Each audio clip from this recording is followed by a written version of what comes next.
ito, isang malaking karangalan po para sa akin ang ipakilala ang isang leader na kahit kailan ay hindi tayo iniwan sa gitna ng laban natin sa pandemya. Ang isang leader na tunay na nagbigay ng pagmamahal, malasakit at kalinga sa ating mga batang Maynila. Ang batang galing sa hirap, nagsumikap. Ang batang Maynila, Yorme Isko Moreno! Yeah. Real talk lang to my man. Meron kang bars pero broke ka pa rin. Extras at mga dope na women. Kung wala ka nun, pwede mo naman kunin. Wala kang alas kasi madaming paraan. Pangarap na liit pag di ka kinabahan.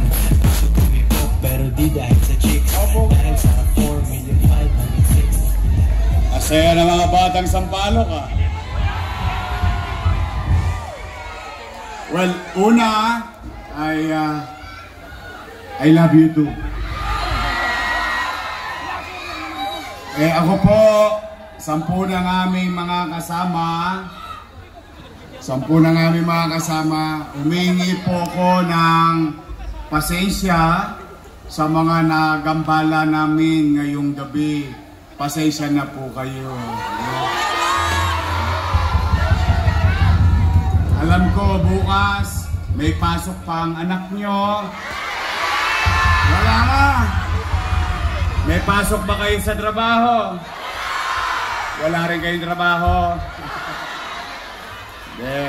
Ayaw ko kayong nagagambala. Pero dala ng pangangailangan ng sitwasyon. Kaya kung bakit gabi-gabi nagaganap ito, hindi lang sa Maynila, kundi sa buong bansa. Magkaganon pa man, ang buong Yorme's Choice ay nagpapasalamat sa inyong lahat at kayo'y sumama na mapuyat ngayong gabi. Mga batang Maynila, handa na ba kayo?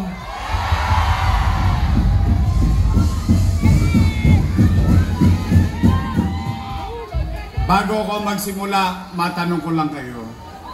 Gusto kong malaman, sa inyo ba talaga nanggaling ito?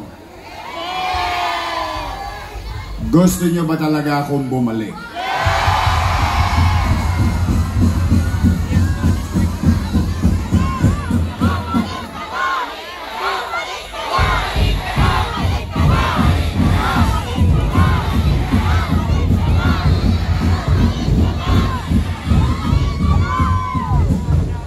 Kasi po, nalulungkot ako, may nakapagsabi sa akin kanina na may isa raw interview. Huwag kang maniwala doon!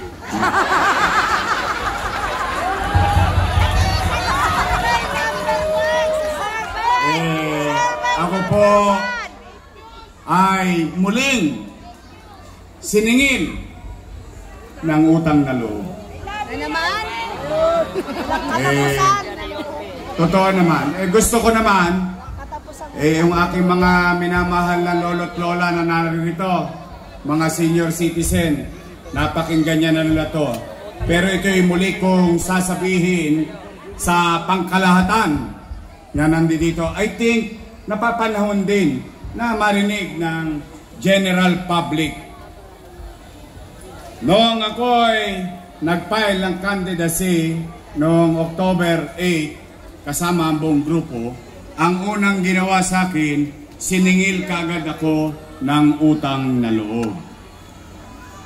Ako naman ay nagsabi rin, Nay, Tay, mga lolo't lola ko, mga batang Maynila, sa akin nyo na marinig, ako, isa sa marami, o baka lahat, ay naniniwala na ang utang na loob ay walang katapusang bayaran. Naniniwala po ko ron. At salamat sa Diyos at sa mga taong nakasama ko, nakamit ko ang mga tagumpay sa buhay. Ibig sabihin, hindi ko to nakuha ng mag-isa lang.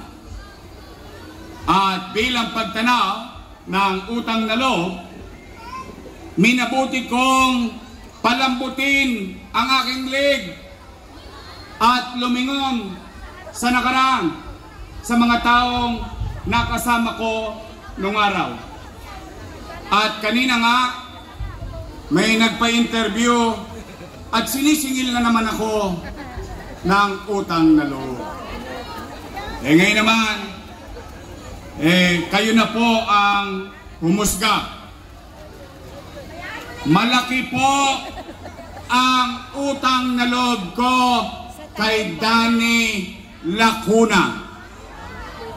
Hindi ko yan tinalikdan, hindi ko yan tinalikuran.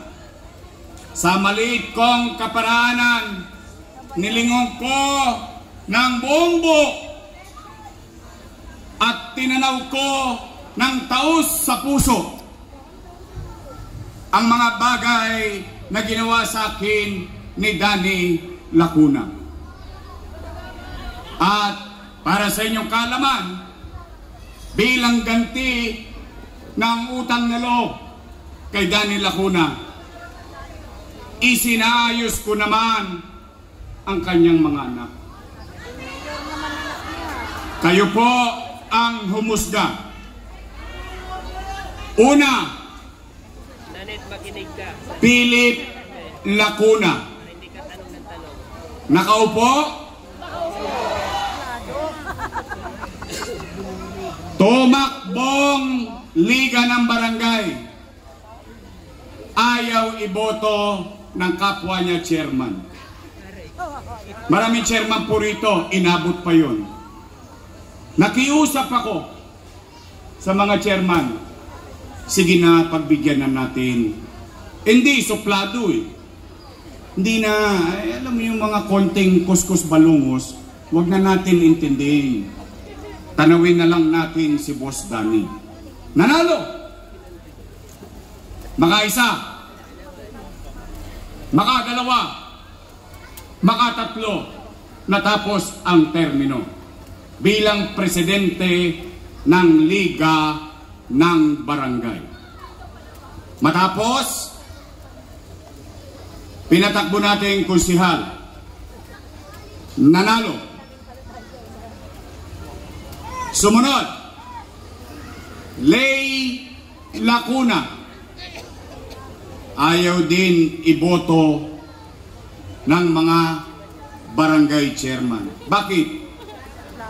Suplada. Yun ang sabi nila. Hindi naman ako ang butante nila eh. Yun naman, kinukwento ko lang.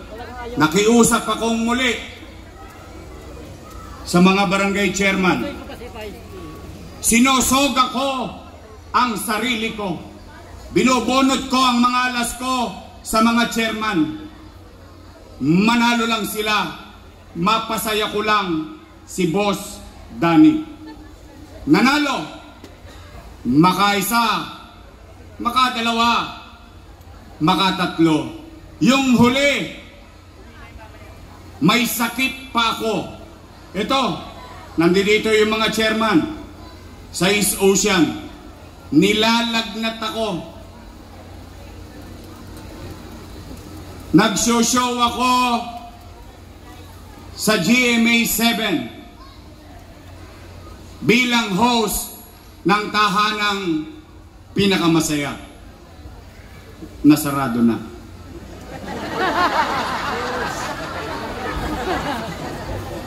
Tinawagan ako ni Lay Lacuna. Boss, pwede ba may patawag sa mga chairman? Kahit yung mga chairman nasa kabila, alam nila to. Sabi ko, ayaw ko na ng politika. Retired na ako. Boss, pakisuyo lang, endorso mo lang ako. Nagpunta ako. Harap kayo. Masama ang pakiramdam ko. Tosgas pa ako. Awa ng Diyos, overwhelmingly nanalo. Ilang Lacuna na? Dennis Lacuna. Nakaupo? Kahit na inireklamo sa akin yung zoning.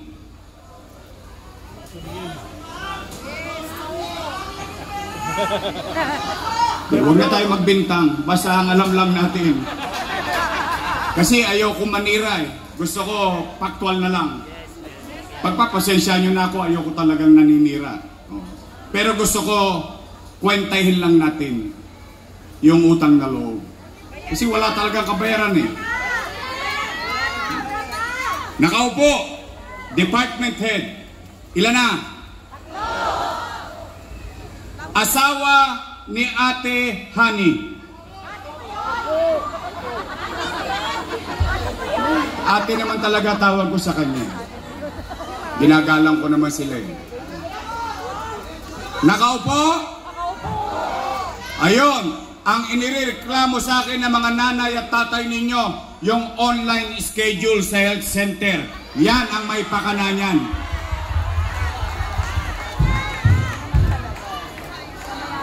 Ilan na sila?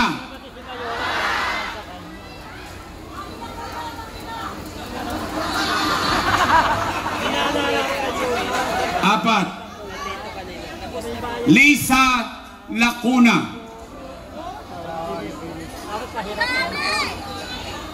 Kapatid ni ate. Chief of Staff. Ilan na? Asawa ni Philip Lacuna. Ilan na? Si ate.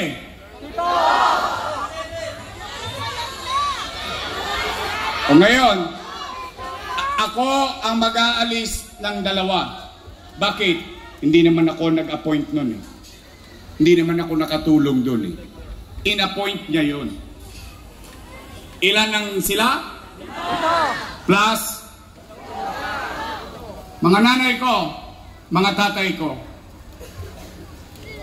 mga lolo't lola ko, mga batang Maynila. Ako na po ang nakikiusap. Patuloy akong tatanaw ng utang na loob. Hindi po ako titigil. Bakit ko kailangan baguhin ang sarili ko? Dahil lang naman sa paninira ng ibang tao. Narating ko nga itong kinalalagyan ko. Salamat sa Diyos. O kaya lamang may pakiusap ako.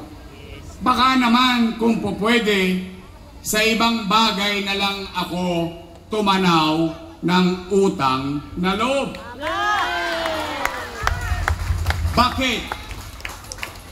May utang na loob din naman ako sa taong bayan eh. Kung wala ang Diyos at wala kayo, wala ako sa kinalalagyan ko ngayon. Ngayon, masama naman bang lingunin ko rin yung taong bayan na sumisigaw na bumalik?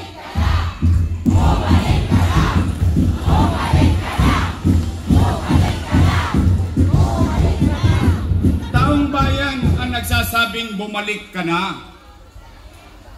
Anong gusto nilang gawin ko? Magtengang kawali?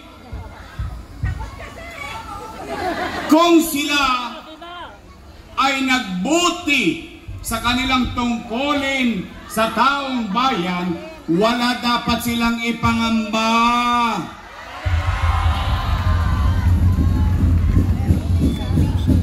Bakit ngayon isinusubo natin sa taong bayan ang usapin ng dalawang pamilyang politiko? Nasaan ba doon sa usapan ang taong bayan? Kung nagbuti-buti sila, itinuloy na lang nila kung ano yung sinimulan ko. Hindi maghahanap ang taong bayan.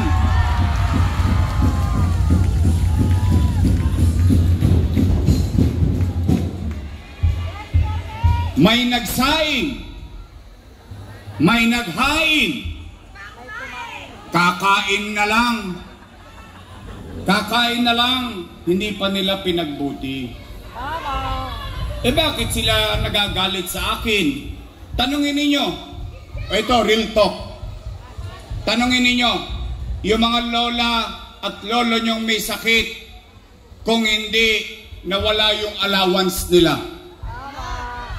Tanungin ninyo, yung mga nanay ninyo, yung mga tatay ninyo, mga lolo at lola ninyo, pupunta lang sa health center, kailangan naka-online schedule pa. Tanungin ninyo ang inyong mga sarili, kapitbahay, pumunta kayo sa Sampaloc Hospital, ni bond paper, wala.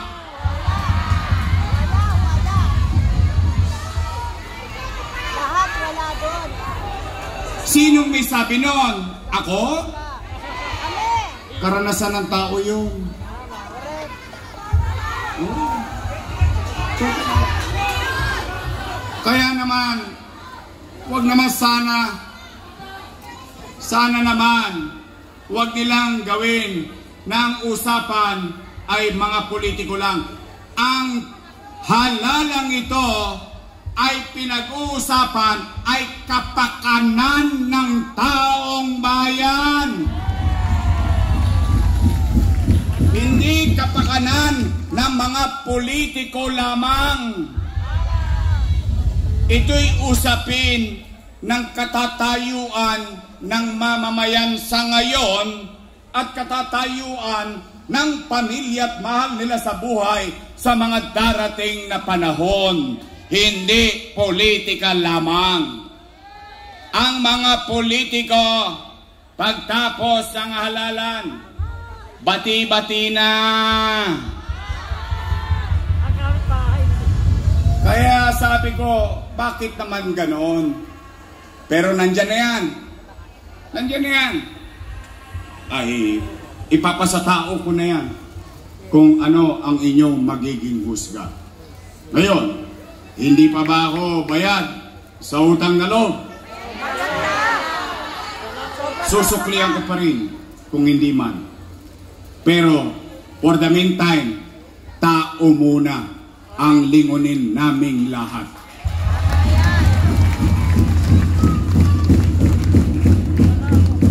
Nagtataka lang ako, noong October 9, siningil ako, hindi kumagat sa tao. Noong Nobyembre, noong Disyembre, Pebrero, Enero, 4 na buwan, pinupulutanan nila ako. Ako ang almusal nila sa umaga. Ako tanghalian.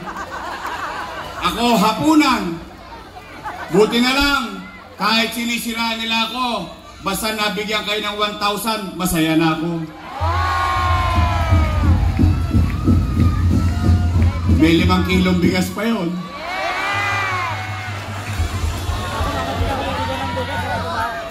Hindi nila ako matutulunges, batang Maynila to it's.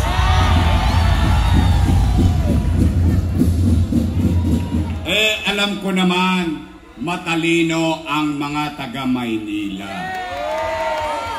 Ako, payo ko sa inyo. O pagkayari nito, uwi na, hindi ba? Yes. O, mag-abang-abang lang kayo.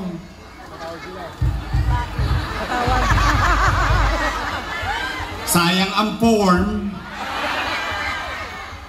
Ang dami na ngayon.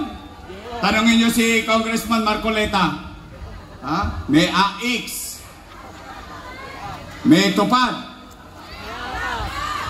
Meron pa ba ngayon? Ewan ko, pag mag-aalalan, usong-uso yung akap-akap. Ako na, sa akin ang manggaling. Sa akin ang manggaling. Mahirap kasi ang buhay eh. Hindi ko naman masisisi ang mga kababayan natin. Mahirap talaga ang buhay. Pag nagbigay ng form, fill upan nyo. Sayang din. Laman tiyan din yan. Pero huwag kayo papayag. Pag ang 3,000 naging 2,000, bukol yun. Yung 7,000 naging 5,000, nako. O, pero, tanggapin nyo. Bakit? Tama si Marcoleta. Pera nyo naman yan eh. Pera ng taong bayan yan. Pero patatagin ninyo yung damdamin. Bakit? Huwag tayong masisilaw. Buhay natin ang nakasalalay dito. O, Nay, Tay, total, araw-araw nila ako sinisiraan. Ako ang almusal, tanghalian at hapunan. Tapos yung isa naman dyan, ginawa pa akong pulutan sa inuman. Ako naman, ito naman, pakisuyo ko. Huwag kayong magsasalita ng masakit laban sa kanila. Kaya nyo na yun. Huwag kayong sasali sa away ng mga politiko. Maniwala kayo. Huwag kayong gagawa ng kaaway sa kapitbahay para lang sa isang politiko. Dahil pagtapos ng eleksyon, malamang sa hindi ka naman kilala ng politiko. Pero yung kapitbahay mo, aabangan ka sa kanto. Tama mali? Tama! Oo, bilhin niyo. Away nila, damay kayo. Sa magkano? J.O.?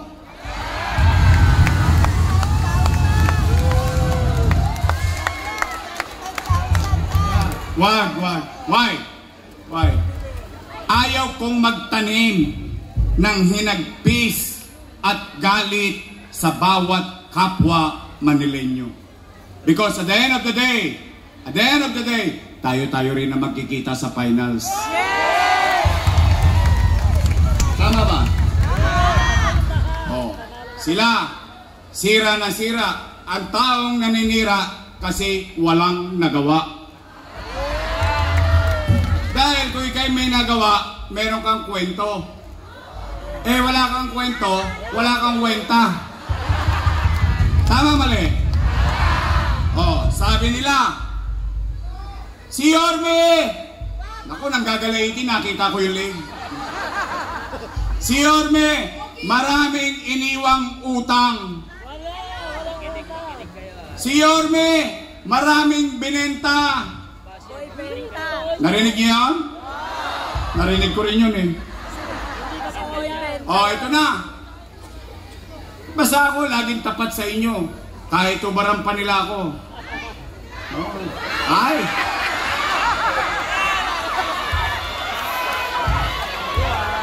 Parang gusto niyo naman makita yung poster ko na kaganon ah. Oh, sige. Sa lahat ng inaakusahan, ako yung umaamin. Totoong nangutang ako. Totoong nagbenta ako ng ari-arian ng lungsod. Bakit? Hindi naman ang hindi nila sinabi. Tingnan ninyo. Ito, real talk. Taas ang kamay ng may anak dito. May anak. O sige, ganito. Taas ang kamay ng mga magulang dito. O yan. Sasagot kayo ha. Pag hindi kayo sigurado sa sagot, huwag na kayo sumagot. Pero real talk lang tayo. Nay, Tay, kapag walang makakain ng pamilya ninyo, gagawa nyo ng paraan?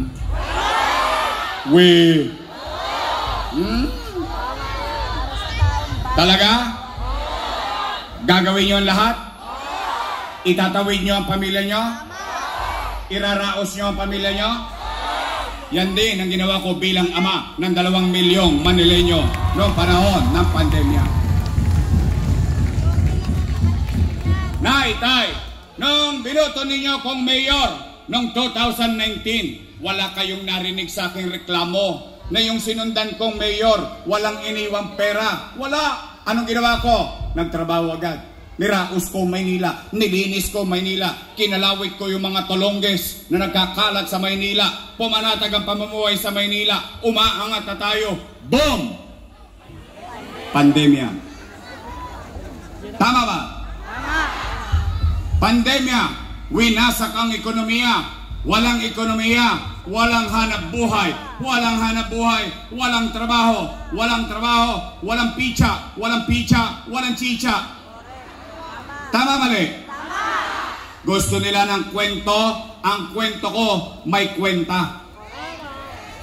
Magbigkas lang tayo ng ilan para lang madali. Sabi bilyon-bilyon eh. Bilyon-bilyon. Tama naman. Ito, una, kayo na mga naparito, kayo ay saksing buhay. Ito, mga chairman, lalo na, mga kagawad, secretary treasurer, XO, tanod, lahat yan. Yan ang binalagong ko nung pandemya eh. Kayo mga naparito kasi, kayo na lang ang testigo ko, yung iba patay na eh. Talagang wala tayong magagawa, pandemya yun eh.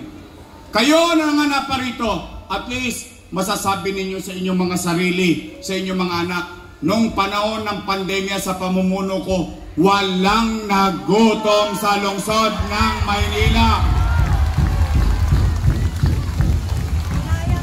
Mayaman, middle class, mahirap, botante o hindi, bawat pamilya may food box. 700,000 families, not household. Families, sa isang bahay, minsan 2 pamilya, minsan 3 pamilya, 3 food box. Lagyan natin ng kwenta konti.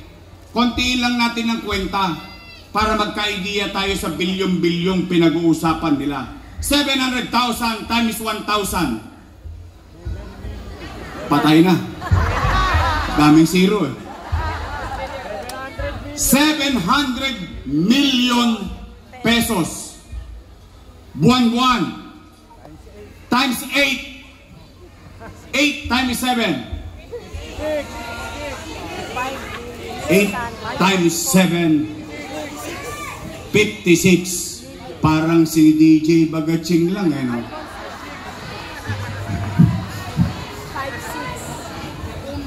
5.6 bilyong piso. Yung maliit na food box na yun, pagpalagay na lang natin 1,000 piso na lang, eh ilang dilata yun? Yung iba nga nakikita ko sa online binibenta na eh. Bakit? Hindi pa naubos yung food box, dumarating na naman yung food box. Tama ba? Ngayon, yung mga chairman na nasa kabila, yung mga kagawad, tanungin nyo sila, Chairman, totoo ba yung sinasabi ni Yorme, dinalan kayo rito ng food box para sa amin? Tanungin. 700 million times 8, 5.6 billion piso. Malaking pera? Malaki. Saan ko kinuha yun? Ano, umipot ako ng ginto? Isa pa lang ang pinag-uusapan natin. Eh yung unang-unang binigay, 1,000. Oh, may nakaalala pa. Oh. Kakak. 700 million plus 5.6. Magkano? Ba't maraming zero na bubula? 6.3 billion. Taas ang kamay ng may anak dito na nag-aaral sa public school. Naalala nyo ba?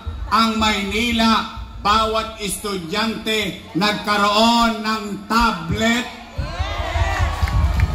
1 bilyong piso, 110,000 tablets ang pinamigay ng inyong pamahalang lungsod ng Maynila.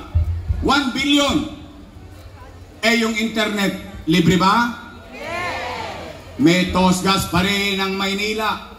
300 million pesos. May tablet na ang anak mo, may internet pa, nakatawid ang pag-aaral ng mga anak natin noong panahon ng pandemya.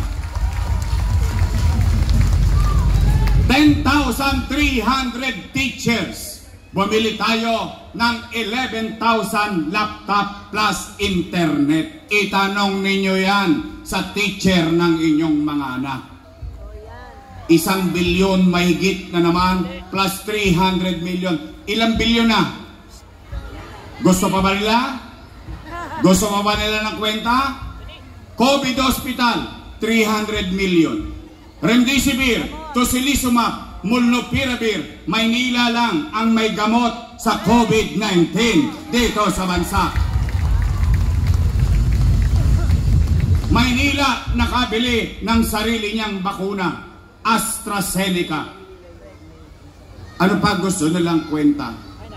O tanong, nakaraos ba tayo ng pandemya? O, hindi ko pa sinama yung Albert Elementary School. Maganda ba yung Albert? Magsaysay High School, Manila Science High School, Rosario Almario Elementary School. Bilyon-bilyon ba yun? Condominium 1, Condominium 2, Binondominium 1, San Lazaro Residence, San Sebastian Residence, Pedro Hill Residence, all 10-story, 20-story, in-city vertical housing program. Pandemya pa yun.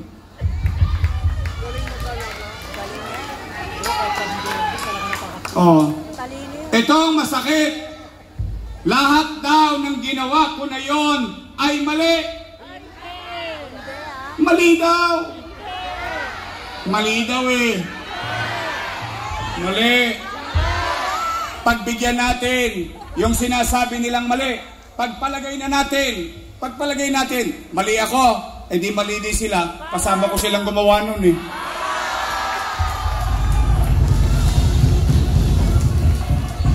Akalain mo, nung araw, tumutulong pa yun sa picture taking, paabot-abot pa ng food box. Tama ba? Ni pangalan ko dun, wala kayong nakita. Bakit? Busy ako City Hall, hindi na ako umuwi sa bahay para mairaos ko yung 2 milyong Manileño nung panahon ng pandemya. Kaya ako naniniwala, matalino naman kayo eh. Marami sa inyo dito, konti na lang ang birthday. Ang ibig ko sabihin, sa edad nyong yan, sa tagal nyong yan namumuhay sa Maynila, alam ninyo kung sino ang tapat at totoo.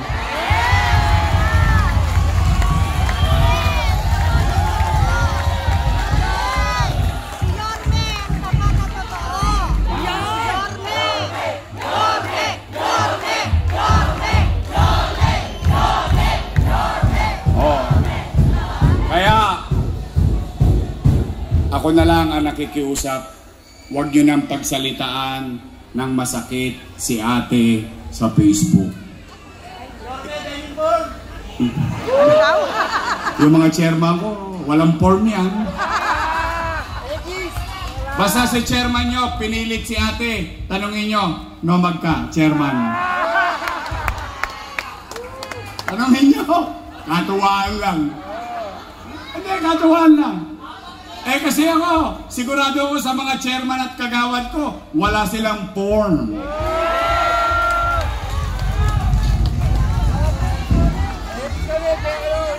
But anyway, lumalalim na ang gabi. Matapos ang lahat ng, at tingin ko hindi pa titigil eh. Pero okay lang, titiisin ko na lang yan. Alam nyo bakit? Alam nyo naman, minsan may blade din ng dila ko. Pero hindi ko gagamitin yon dahil sa pagmamahal ko pa rin kay Danny Lacuna. Kung naiba-iba lang yan, kilala nyo naman ako. Matalas din ang dila ko. Pero hindi, respeto ko na lang kay Boss Danny. Kaya ako na nakikiusap, huwag nyo nang pagsalitaan ng hindi maganda si ate. Okay na yun, let's move on with our lives. Kaya ngayon ang tanong ko, matapos ang lahat ng paninira, akusasyon, bagay na aking ginawa. Gusto nyo pa ba akong bumalik?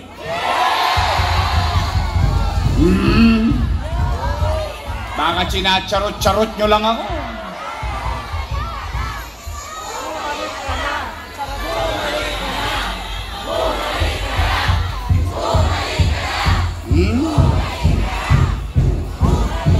Promise ha? Sige. Gusto nyo ba ito, maibalik ang gobyernong mabilis kumilos? Okay. Ito una kong gagawin. Pero kailangan sumagot muna kayo. Kung pare-pareho tayo napapansin. Kasi kung ito rin ang damdamin ninyo, katulad na narinig ko sa 1, sa 2, sa 3 kagabi, gusto ko marinig sa Sampaloc, sa District 4, kung pare-pareho kayong napapansin. Napapansin nyo ba dumudugyot ulit ang Maynila ngayon? Tama? Pare-pareho na kayo napapansin. Si ate na lang hindi nakakapansin. Sinungaling kayo. Hindi kayo nagsasabi ng totoo. Totoo? Dugyot ang Maynila. May awa ang Diyos. Sa tulong ninyo, nakabalik tayo. Ang una kong gagawin, lilinisin ko muli ang lungsod ng Maynila.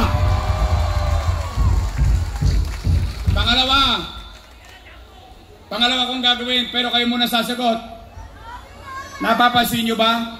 Nagbalikan na naman ang mga tolongge sa Maynila.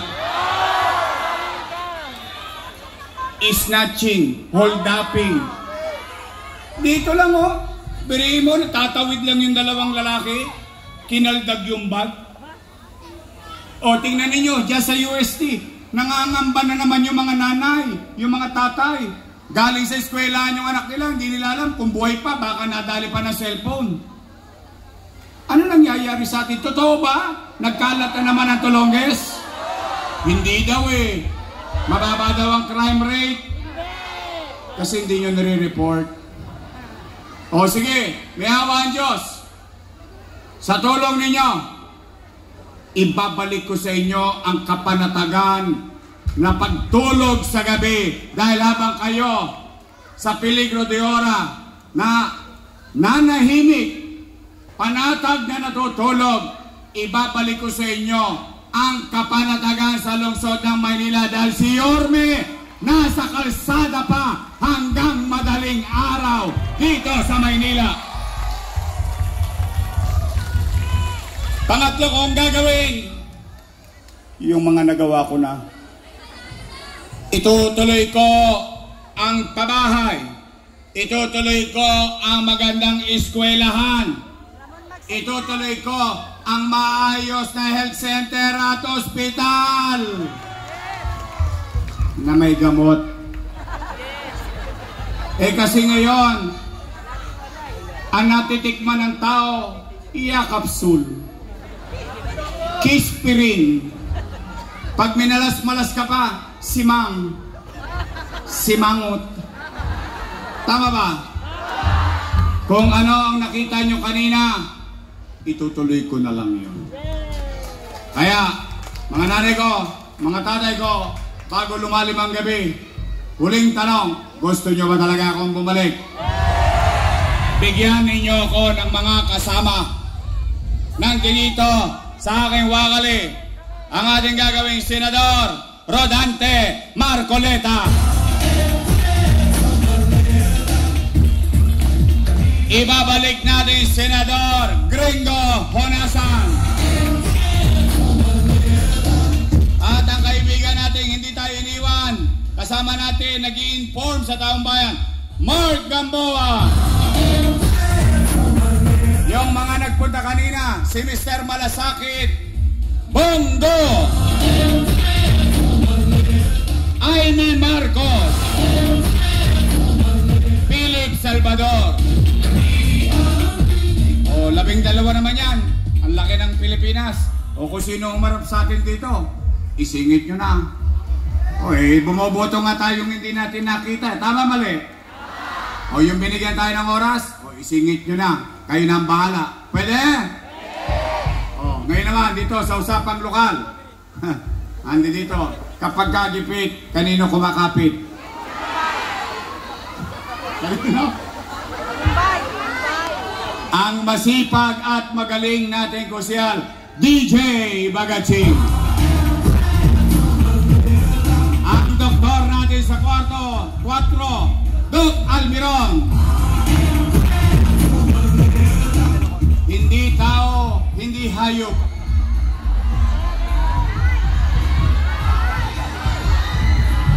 Ulitin ko, hindi tao, hindi hayop. Romy Bagan. At ito, inabot ko. I think naging kabatch ko pa siya noon. Basta inabot kong matagal. Antigo ang konsyal natin dito sa 4, Rino Tolentino.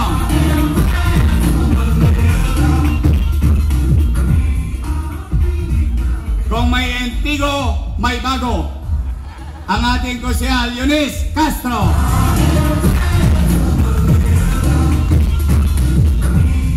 Ang abogado ng 4, Attorney Lady Kingo.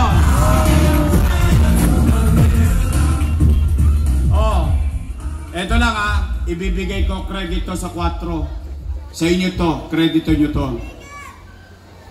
Alam nyo, bilib ako sa inyo, tinatapos nyo yung mga termino ng congressman. Hindi, totoo lang. O, Dondon Bagatsin, natapos?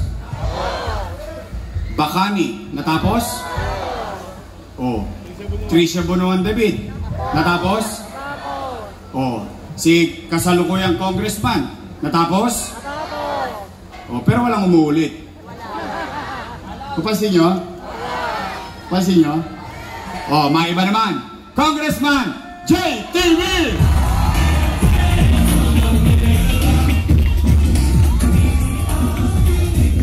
Yung Vice Mayor ko may asim pa.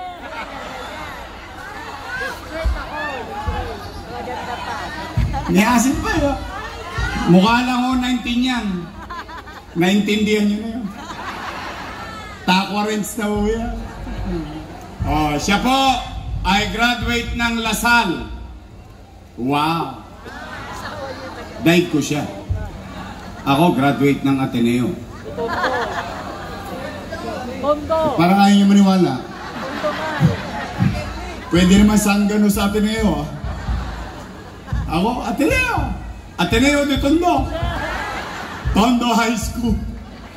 Siya graduate ng Political Science, so she knows the job. Alam niya ang trabaho ng gobyerno. Siya aral sa kanyang ama na nagsalita rito kanina. Kandidato natin sa party list, Buhay Party List. 6 years naging Vice Mayor and Presiding Officer of the Sangguniang Panglungsod ng Maynila. I think she knows the job. Ang ating Vice Mayor, Chi Atienza.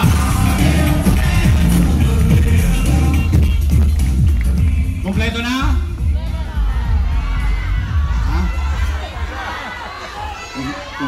Sabi niyo gusto niyo akong bumalik. Kasama na ako. Promise. Straight. Word. Kakatamaan kayo ng kid, ha? Hindi. Alam nyo, total nakatulong naman ako sa kanila. O nag-move on na ako sa buhay. Hindi ibang bagay naman ang tutulungan ko ngayon. Tama, mali? Total, dalawa lang naman ang pagpipilian ninyo. Dalawang grupo lang yan. Pagpipilian ninyo. Unang grupo, Your Miss Choice. Matamis. Yung kabilang grupo, Ladies Choice. Kayo may sabi nun, hindi ako. Ayoko nanilira. Your Miss Choice tayo sa inyo? Yeah! Your Miss Choice is straight? Yeah! Maraming salamat po. Hoy, mga taga-Sampaloc, sisingiling ko kayo after election. Bibili ako ng dividendaso. Titingnan ko yung gitna nun kung lumabas ba kayo sa prueba. Promise, Your Miss Choice straight? Promise? Maraming salamat po. Pagpalain nawa kayo ng pong may kapal. Manila! God first. Thank you! Maraming salamat po. Jorge Isko Moreno de Mendoza, Vice Mayor Chi Atienza.